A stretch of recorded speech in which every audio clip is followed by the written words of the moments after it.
De auto van Willem is helemaal hier in de sketten. Waarschijnlijk had hem op de voorkant een beetje bij de motor rekken, gelukkig maar. En die motor die is eigenlijk helemaal derde tuin in sketten.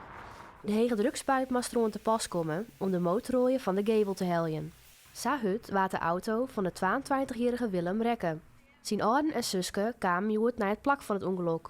Ze spreken van een wonder dat Willem het toelibben had. Het is een nachtmerrie van Eltse ouders, denk ik. En degene waar is altijd al bang van weer. Dus en in één keer gebeurt het echt. Zitten 20 uur zei ze een politie voor de deur. Nou, dus de groen zak het om je voeten wij. En je denkt, ik liep het slimste. En het hier net volle schild. Dan hier het net meer west. Dan is wel even, dan denk je wel even van, nou ja, had al de zaakjes goed geregeld op de Goberdwaan. Hoe zullen ze een begrafenis hebben? Nou ja, dat soort dingen spook je al tot hol. Je wil het net, maar automatisch gaat het toch zo. De bestuurder van de tweede auto is een minderjarige jongen. Hij heeft geen rijbewijs en wie onder de invloed van alcohol.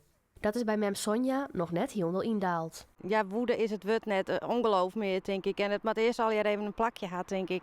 Om het te verwerken wat er uiteindelijk gebeurd is. En dat het de schuld is van een 50-jarige jongen. Ja, dat is heel lastig te omschrijven. We snappen zelf nog net echt precies wat er gebeurd is. Dus is in een soort bubbel.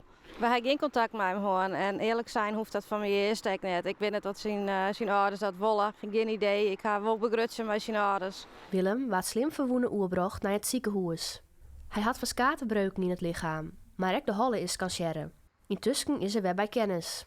Er zit nou wel wat bloedinkjes, maar als het goed is, moet het lichaam die zelf oplossen en dan hoort er daar niks aan over. Dus ja, echt een engeltje op schouder wat dat betreft.